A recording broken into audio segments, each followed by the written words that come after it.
Welcome, everybody, to Soccer 101. My name is Taylor Rockwell, and this week we've got a topic that I am very excited to get into and pick my co-host's brain about, because it's a thing that we hear a lot about, we sometimes talk a lot about, and I feel like we don't have a ton of insight into. It's training grounds, training pitches. Graham Ruthven, are you familiar?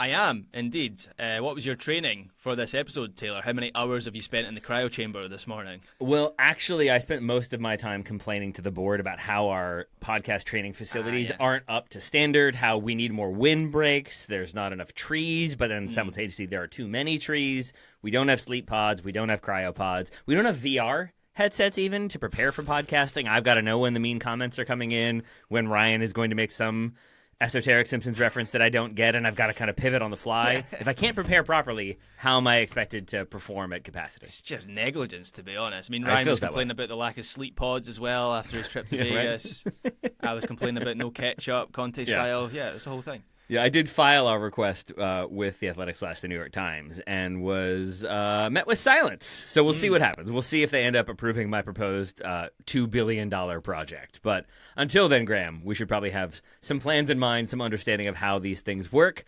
Let's start with the very basics when we talk about training grounds, facilities, complexes, campuses, all that good stuff. What are we talking about, and do we feel like teams truly need them to be as grandiose as they've become? Yeah, so put simply, a training ground is the place where a soccer team spends their time preparing for matches, right? It's their day-to-day workplace where the players can obviously do things like training drills on the pitch or matches, bounce games or whatever small-sided games, but also gym work. They can get physiotherapy, they can get medical treatments, they will often eat their meals there as well, so nutrition, there might be like front office facilities there as well. It's like a day-to-day base for the club, the playing staff, the coaching staff away from the stadium. And in terms of why they are necessary, is the simplest explanation that like it used to be you would train in the stadium, which can be its own thing because now you've got to get the giant stadium opened, but you've also got to worry about like wearing out your ground, or you were training in like random parks and random places where you could kind of book a pitch or find a pitch. It feels like the simplest explanation is we needed a spot where everybody could go where we knew to go. That was also kind of out of the spotlight or away from a lot of prying eyes. Yeah, I think that's it. And also, if you just think of a stadium, you would have to fit a lot of your day-to-day facilities in like the concourses below the actual stands of the stadium. So just space, I guess. I do love old school stadiums that kind of still have that. Like RFK, I feel like had a lot of like disused office space that was taken up by Raccoon Industries. But for a period of time, I think they had all of their front office personnel there. Yeah, I mean, I used to go to Motherwell press conferences, and they actually don't have a training ground. What they do is they use like the dressing room at the stadium and then travel to a pitch somewhere else that's nearby. And they had their gym in the stadium, like on the lower level of the stadium. And so you'd go in for the press conference and you would hear that. You know the noise I'm talking about here with gym, like the sound of the gym sound, like the clanging of metal, and you would hear that, and the players would be in the gym. I always thought that was a little bit funny, being at the stadium like that. I do really like that idea of like the manager saying the players aren't working hard, and then you just hear a lot of clanging in the background. Or conversely, the manager says they're not working hard enough, and then there's silence in the background, and you know one of those claims is more valid than the other. So is it the case, Graham, that the majority of clubs that we're going to like watch on any given weekend have training facilities? Of the Premier League clubs, let's say, do you feel like all 20 have their own independent areas that they go to train? I mean, not all soccer teams have a training facility or need a training facility, right? So if you're semi-professional, you only need somewhere to use 2 or 3 times a week, so it's not feasible to have your own facility. Like Stirling Albion don't have their own training ground. They actually are in a pretty good situation. There's like a sports campus in Stirling that the stadium is on, so they use that on Tuesdays and Thursdays, but obviously they don't need their own facility.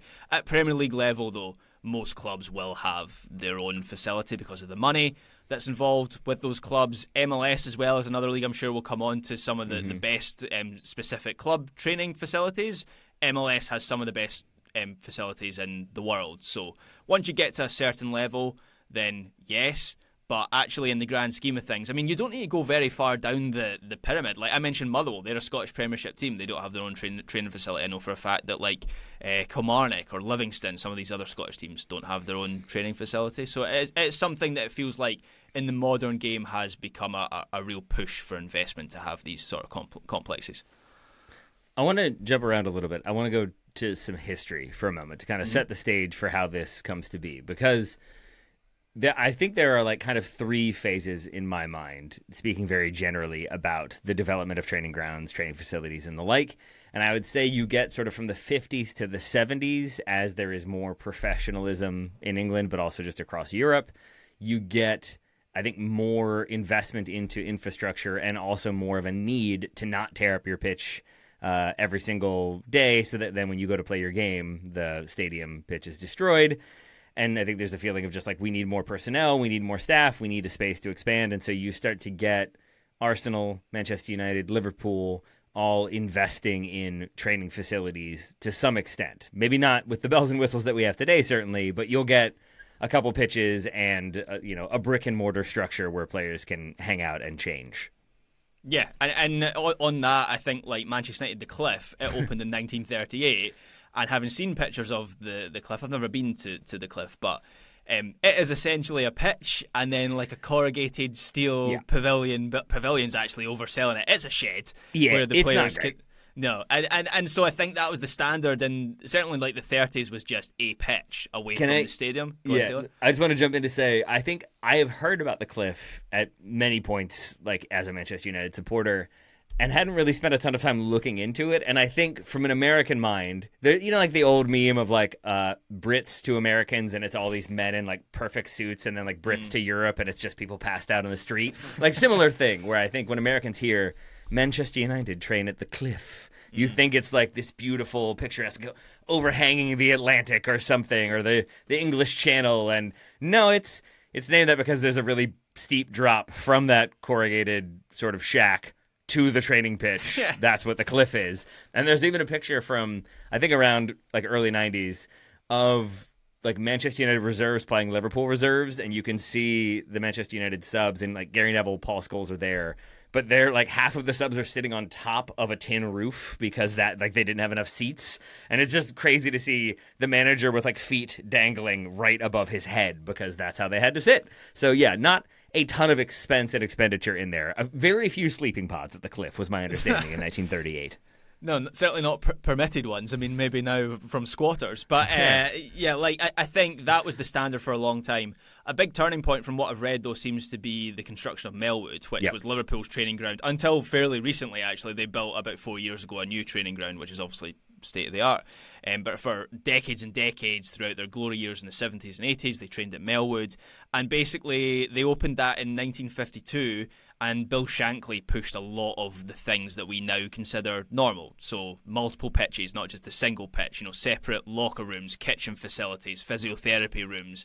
And that kind of all dates back to that Liverpool facility. And obviously we now take a lot of that for granted. But in the 50s, that was seen as like state of the art. Mm-hmm.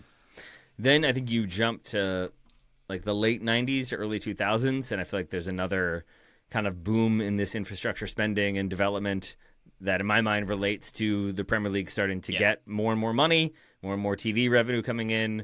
Just maybe you want things to be a bit more polished. And also I think you want more appeal. If you're trying to keep up with some of Europe's biggest clubs, a good way to bring in players and generate positive headlines is to have state-of-the-art facilities where players coming in are going to feel like, okay, I've got a home here, I can be comfortable here. It's a kind of a stable workplace, basically. When you're moving from one country to another, having a place where you can go that is a very kind of stable home base outside of your house or apartment or whatever it is going to give just that little advantage. It's going to be that little sweetener. And I think there's also plenty of state-of-the-art development that also happens at that time.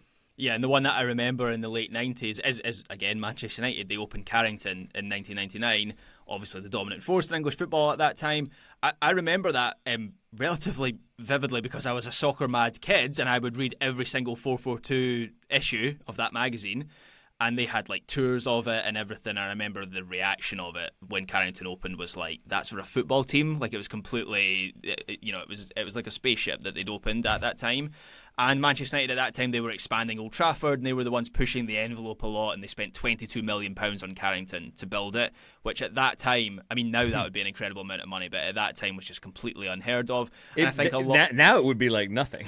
Yeah, now it would be like, oh, that's one park bench at City's new facility. That's like a third of Erasmus Hoyland. But I think that started another, as you say, Taylor, that started like another sort of progression, and boom, after that you had Cobham opening in 2007, which is Chelsea's training ground, cost a similar amount, about £20 million. 140 acres is Cobham. Yeah. It's insane. Cobham looks cool as well. Like, Cobham has that vibe.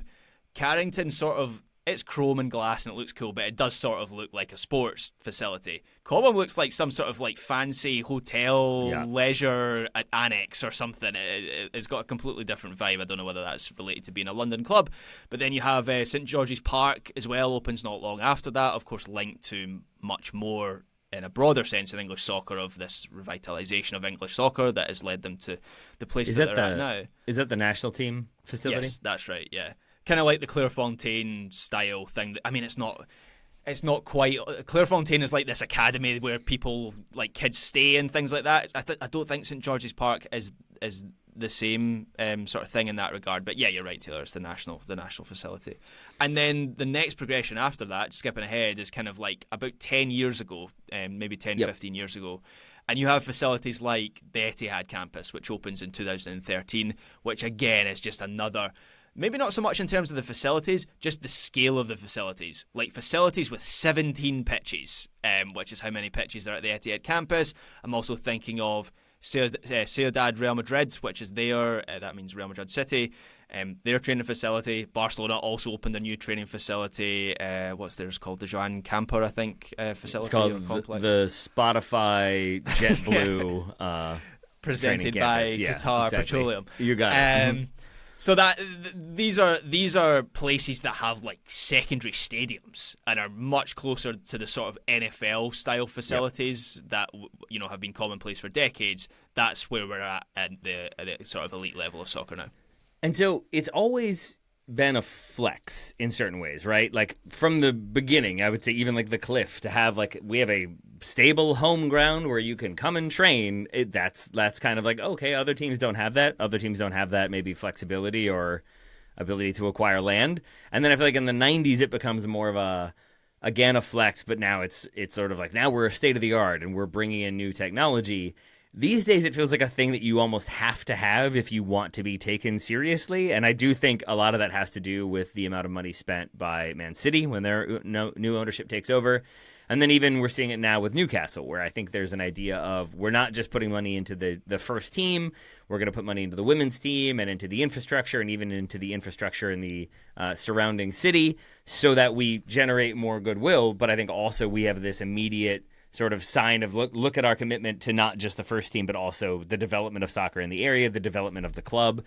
And you're then going to pull in players you might not otherwise have pulled in, because now you do have VR training and like subsurface sensors to make sure that the moisture is perfect on the training pitch and all that stuff.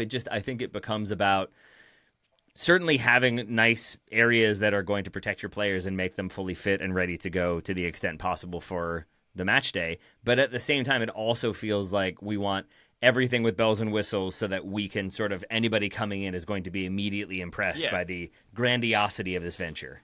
It's often used as a statement, right, of a club being a serious football club or being at the vanguard of the cutting-edge technology or cutting-edge approaches. And as we've kind of entered this new modern era of like faux science, I guess, in soccer a lot of times. Talk to me about faux science, Graham. I'm excited. No, just like, you know how it is, a lot of clubs trying to pretend that things are more complicated than they are, which definitely happens. That's not me trying to like say that modern methods are useless or anything, but clubs like to pretend there's a scientific process to what they're doing. In soccer, that's always going to be difficult. It's Daryl from The Office when he has his resume and it's like moved over 1 trillion units. And she's like, of trillion units? He's like, yeah, pieces of paper. It's like, okay, all right, let's calm it down here. Like, I don't know if we need to be that fancy in some of this. But it is a way, you're totally right, Taylor, for players that are visiting, new signings, whatever, it's a way to say, look how serious we are. We spent 40 million or 50 million pounds on this facility. The other factor is, players, and this is maybe like the NFL-ization. Man, I butchered that term, but you know what I mean. Basically, soccer teams look at how things are done in the NFL and American sports, and players are now spending more time at these facilities. Like back in the day, and I say back in the day, I mean in like 20 years ago, players would turn up at 9 o'clock, they would do their training session, and they'd be out there by midday, essentially. Now, it's further into the day, they've got media duties that might be in-house media duties, it might be the press, it might be physiotherapy, there might be certain medical treatments, they might have gym work, and they're spending so much more of the day there that obviously they'll have a couple meals in there if they're spending like 8 hours at these facilities. And so there's a demand. If you're paying these players, like if you're Erling Haaland and you're getting paid £500,000 a week, you're not going to send them to the cliff to spend 8 hours a day. They're going to expect the best facilities. Yeah, and I think with that, there's like, I also then look at some of like the practices of Silicon Valley and the like, where Google would bring in, like the highest end catered chefs and fresh sushi at your desk, and we're going to have this like Sunday truck come by and you can get all the ice cream you want, but the idea is sort of like, then you don't need to leave your desk and you can stay in the office and work 18 hours, but you're happy to work 18 hours because you have all these bells and whistles and amenities. It does seem like there's a little bit of that in modern sport, and I think a lot of that does come, to be honest, from American sports, specifically the NFL, as you said, because I think when we were texting a little bit about this before we recorded, I was saying, as a Washington football fan, learning about how Jaden Daniels, the current quarterback, refused, basically when he was being drafted, one of his things he told teams was like, if you don't have VR capabilities in training, I don't want to be picked by you, because I want to be able to use that to practice for in-game scenarios, in-game situations, process things more readily, but not have to get crushed by like a second-string linebacker to do so.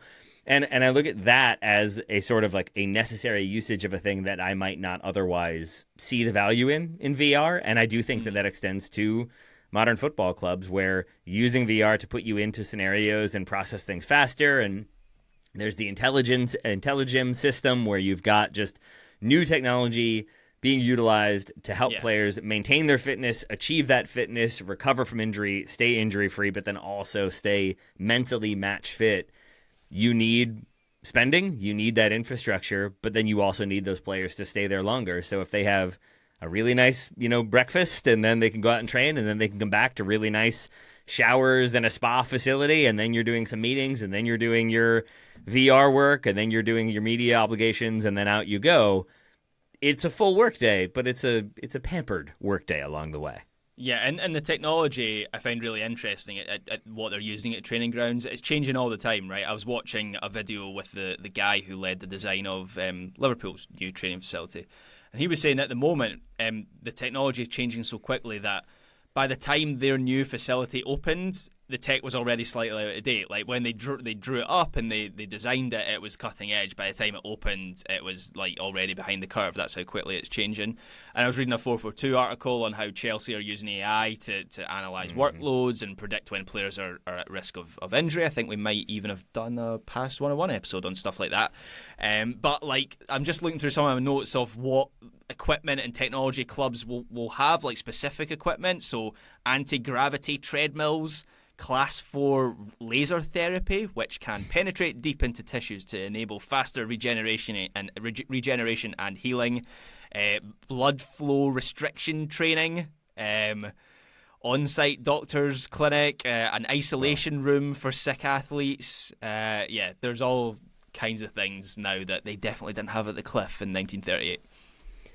I think also with the those new technologies, and why I go back to it being a flex, is just there's an idea that it's an easy way, for me at least, there's an easy way to generate goodwill and to be sort of taken seriously by supporters. And I look at what Manchester United have done with Carrington, which is now, I believe, the Aon Training Complex. They recently reopened it and showcased all the renovations and the state-of-the-art new inclusions, and that feels like a very deliberate, we know you think we're a club that's rotting. We know you think we're a club that's been falling apart because of our negligent owners, but we're the new owners, 25% owners, who are changing everything. And so here's a state-of-the-art new facility. See, we're doing it. Now we're competing. Now we're keeping up with everybody else who's doing this. And it does seem like a way to kind of kill two birds with one stone of you are actually improving facilities that probably needed improvement, and you are appealing to new players and whomever else as a result. But you are also, I think, showing we can compete. We are on that same footing.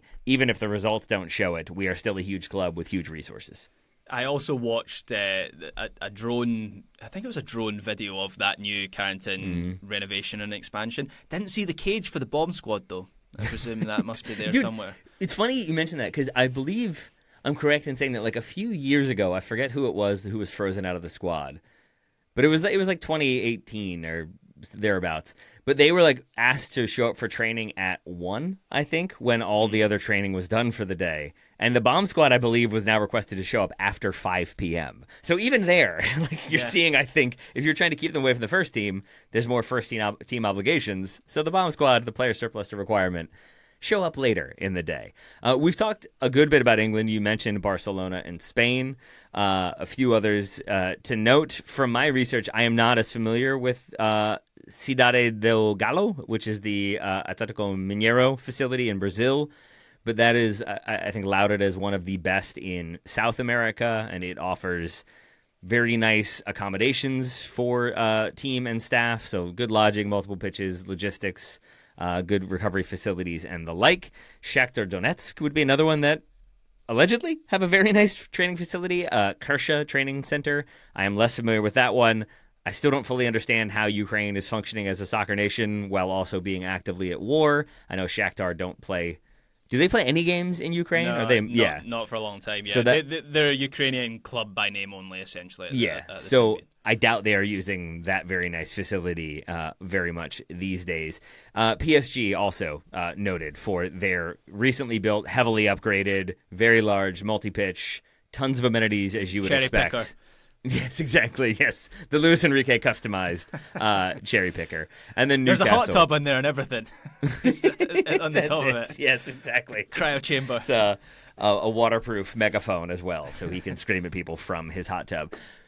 But Graham, I'm gonna throw this to you, and it's going to sound like a leading question, but it's mostly because if I say it, I feel like some listeners will immediately hear it with a skeptical ear. But Aiden Morse, for example, the USMNT midfielder who goes from the Crew to Middlesbrough, is asked about the transition, is asked about the facilities and playing in the championship, and sort of pointedly says like you're not going to be able to compete with MLS facilities when it comes to the infrastructure, but the atmosphere and the team itself is wonderful. Very much paraphrasing there, because if he had said it like that, he would have been destroyed.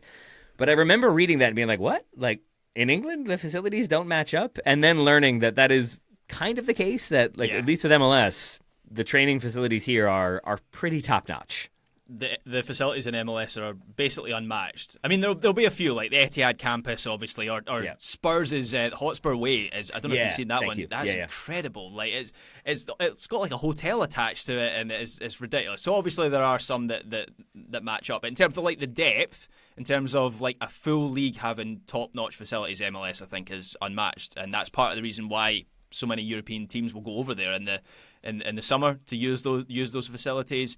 Facilities like Atlanta United's, which recently that cost $60 million initially. They've just expanded it and renovated it for a further $20 million. I watched a video, like a fly-through video of that recently. Looks ridiculous. There's a podcast studio. There's a full TV studio in it, like media facilities. It looks absolutely insane. Columbus Crew.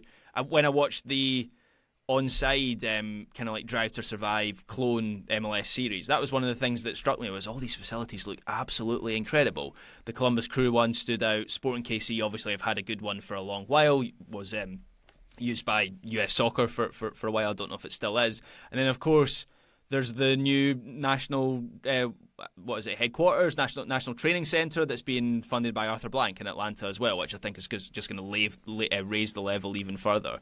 So it's MLS is right up there with some of the best facilities. I've been to one myself. I went to Portland Timbers facility, which is not regarded as one of the better ones.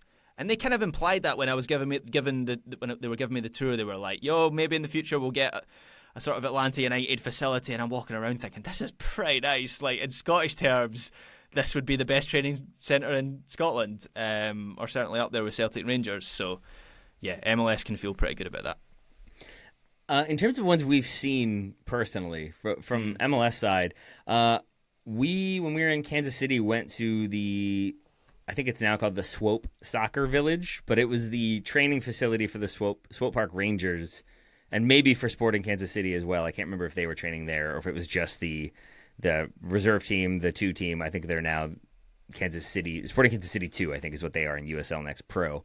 But that facility for like the reserve team and maybe the women's team at the time, it was insane. And it was so beautiful with multiple pitches. I think now they've expanded it from like the 4 that were there to I think there's like 10 plus. The national team is training there. The Mexican national team is training there. Uruguay, I believe the Kansas City Chiefs maybe even borrowed the pitch briefly for like a training period of time.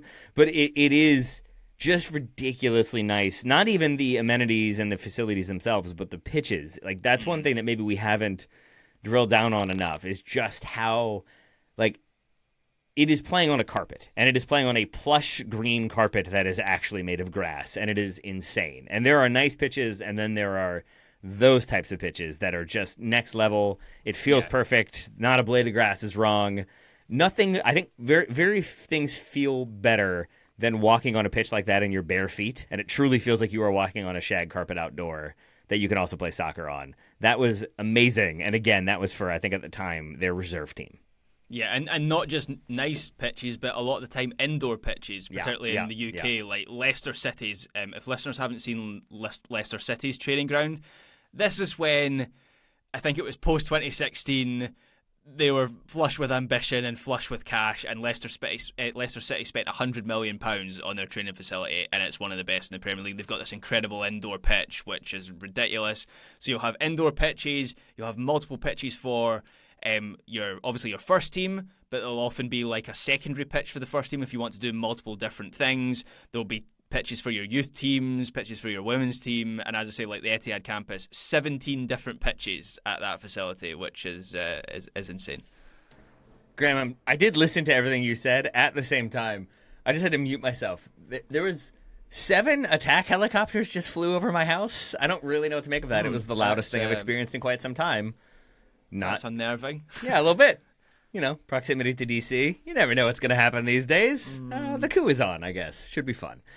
Please don't arrest me, whomever might arrest me for making a comment like that. Graham, which ones have you been to? Have you been to any in the UK? What's Sterling's like? Let's talk about Sterling. Obviously we don't own it. That voice got very high-pitched. There are much worse than Sterling. It's an artificial pitch, right? And it's the stadium that we use. But the pitches are next to the stadium, which is better than Motherwell's situation. But in Scotland, I've been to a bunch in Scotland. I've been to... I would visit Celtics and Rangers. So Celtic have one called Lennoxtown, Rangers is Murray Park.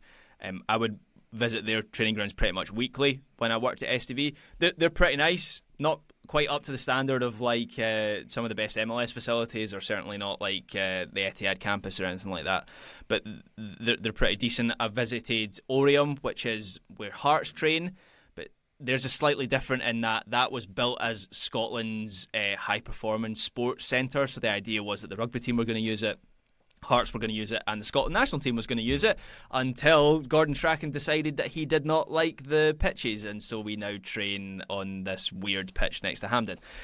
So I've visited those. As I mentioned, I've visited the Portland Timbers, which I found very impressive. Like, it wasn't much to look at from the outside. Kind of looked a bit like a larger like cliff painted green, like sort of corrugated iron or whatever, corrugated steel. Inside was fantastic and very, very modern, very, very impressive. And then finally, I'm keeping the best for last. We've mentioned the Etihad campus a number of times. I have visited the Etihad campus. I've been there. NYCFC played their first ever match, a friendly match, weirdly against St Mirren, at the Etihad campus, at that secondary stadium that they use. I got sent there to cover it for the New York Times. And I remember walking into that facility and just thinking, this is a joke. Like, it's nicer than any hotel I've ever stayed at, and that is Manchester City's training facility, and I'm led to believe they've improved it further since I was there like 10 years ago. What was the thing that first made you be like, this is ridiculous? Like, was there one thing that really stood out to you? Like the lobby. Okay. Like, I know that sounds very surface level. It sounds like the purpose of a lobby is what it sounds like. You walk into the lobby and it's like this big glass atrium, and there's trophies and pictures on the wall, but then there's also like For the media, there's like fridges with take whatever you want, like, free yes. drinks and free snacks, and have your dinner here, and there's like sofas, and I'm like, man, you're not treated like this in Scottish football. I think that is a thing that Europe sort of generally gets wrong. Because I remember a preseason game, it was like Milan and Chelsea way back when at the Ravens Stadium. I think that's like the A&T Bank Stadium in Baltimore. And I remember that all of the British media there were just flabbergasted by, like, there was like a fridge that just had different ice cream bars that you could get. Like, there was the fountain drink area, there was the coffee bar, and there were so many amenities that I remember all of the journalists just being so happy and like satisfied to then cover the game. And by contrast, it feels like you all get like gruel and hardtack, and then it's like, now endure some football. And I don't know if that's going to make me write about the team in a favorable way. Yeah, I speak from experience here, and maybe it's different in England at high Premier League level, but you'll get tea and coffee, and there'll maybe be like a plate of biscuits. That's what when you go to a press conference in Scotland. Or so yeah, when I went to City, meanwhile we're like, they're out of Snickers ice cream bars. What am I even doing here? Well, I mean, I thought it was. I understand it, but like I thought it was quite funny. Do you remember the controversy around the Copa America? When like the media would turn up, and they'd have to pay for their meals, and I'm like, we don't have the opportunity to pay for. I would love to pay for a meal at a game. So yeah, just different cultures. It was really highlighted for me when we did the media trip to Germany, and we went to Dusseldorf Stadium where they had sort of like a container of hot dogs that were like dumped in, and you could make your own hot dog, and then you had tea. And I remember the British media people were like, "Oh, this is so nice," and I remember the Americans all being like, "Is there even a vegetable? Like, what are we doing here?" Like, yes, so there are definitely some differences in the way that clubs approach feeding the media and keeping them happy. But all right, Graham, I feel like we've covered a good amount of training grounds and a little bit of media treatment at the same time. Any other topics we should hit on? Any other things that we should mention? Just I'm looking forward to see where these facilities go next, because having visited the Etihad campus, I'm like, I don't know how this can get any better. But these clubs will. Well, that's it. Yeah. 10 Erling Haalands, a team full of Erling Haalands, please.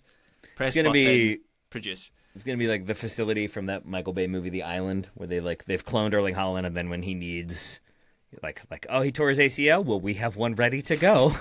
Like, sorry, Erling Haaland clone, you don't have an ACL anymore. That's where I feel like we might be headed with some of this. Maybe not quite that dystopian, but somewhere in between.